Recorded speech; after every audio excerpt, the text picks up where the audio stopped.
With the Week 8 Sunday games now in the rearview mirror, we are give or take at the midway point of the 2024 NFL season. So let's take a look at what I believe is everybody's favorite award, the Offensive Rookie of the Year. Here are my top 5 for the Offensive Rookie of the Year. Let's get it. Comes down to one last play, and it's going to be getting longer by the second. You're all the way back at the 30-yard line. Now you can step into it.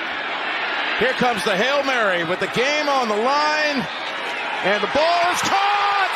Caught! It's a miracle! It's Noah Brown! Oh my goodness! This town is going crazy! So my number 5 pick is probably my most bold pick. I'm going with Las Vegas Raiders tight end Brock Bowers. And Brock Bowers was the first tight end selected in the past draft. So far, he's been far and away the best tight end in the class. Despite terrible quarterback play in Vegas, Bowers has been productive, putting up 535 yards and a touchdown in 7 games. Over 30% of the Raiders' team passing receiving yards are courtesy of the rookie tight end. While Raiders quarterbacks have completed only 64.8% of their passes for 5.77 yards per attempt, Bowers has caught 78.3% of his targets for 7.95 yards per target. Even an elite receiver like Devontae Adams failed to produce in the Raiders' lackluster offense. Hence, the fact that Bowers has been able to find a way shows that he is truly one of a kind. At 4, I have Giants rookie receiver Malik Nabers. And Malik Nabers, through the first 5 games of his rookie season, Malik Nabers has been electric and extremely promising. Much like Bowers, Nabers has wowed us being productive in a dysfunctional offense. The receiver out of LSU has put up 85.4 yards and 0.6 touchdowns per game, while New York's passers have only completed 61.4% of their throws for 5.8 yards per attempt. Nabers has caught 65% of his targets for 7.11 yards per target.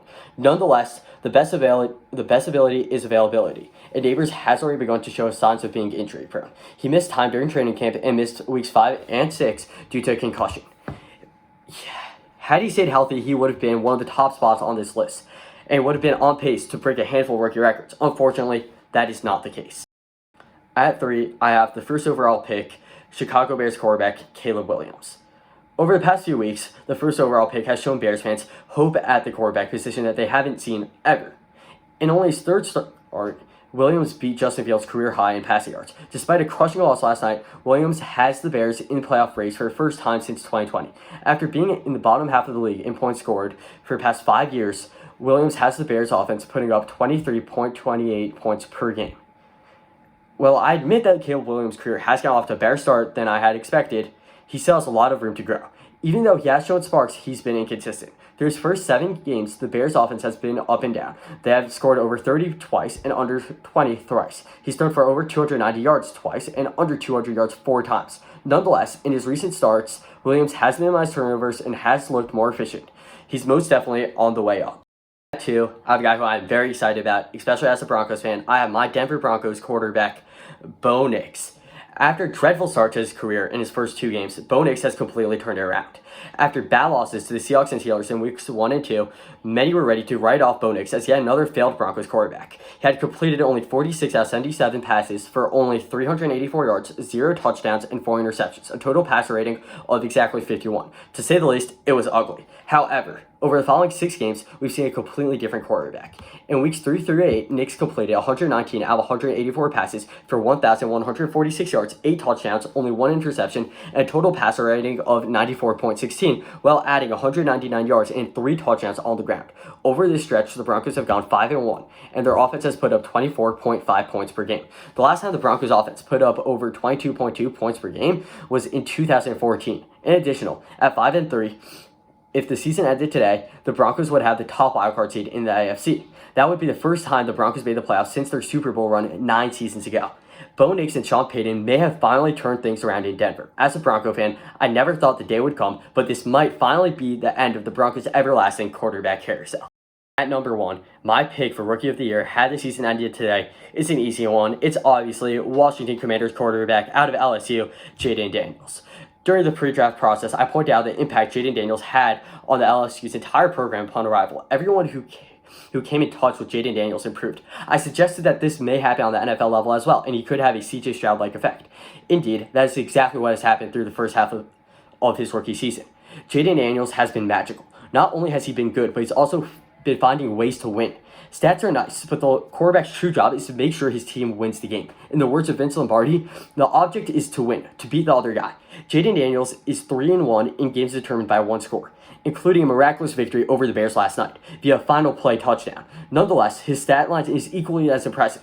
Daniels has completed 71.8% of his passes for 1,736 yards, 7 touchdowns, and only 2 interceptions, and a total pass rating of 104.3, while adding 424 yards and 4 touchdowns on the ground. He has been incredible. Let's take a deeper look at the Jaden Daniels effect in Washington. Through 8 games, at 6-2, the Commanders already have matched their win total from their previous 23 games. Through 8 games, the Commanders' offense has scored 236 points. It took them 11 games to reach that mark in 2023. After only putting up 312.76 yards per game in 2023, the Commanders' offense has averaged 408.1 yards per game in the first half of the 2024 season. In his 6th season in Washington, Washington's top pass catcher, Terry McLaurin, is on pace for 1,203 yards and 8.5 touchdowns. Both would be career highs after 6 years. Out of Washington's total 3,265 yards, 2,160 yards have come off of either passes or runs by Jaden Daniels. Had the season ended today, the Commanders would be the number 2 seed in the NFC and champions of the NFC East for the first time since 2020. There's no doubt that Jaden Daniels has completely turned around the Washington Commanders and will be their franchise quarterback for years to come. Thank you for watching. Let me know in the comments below if you agree or disagree with my list. Comes down to one last play. And it's going to be getting longer by the second. You're all the way back at the 30-yard line. Now you can step into it. Here comes the Hail Mary with the game on the line. And the ball is caught! Caught! It's a miracle! It's Noah Brown! Oh, my goodness!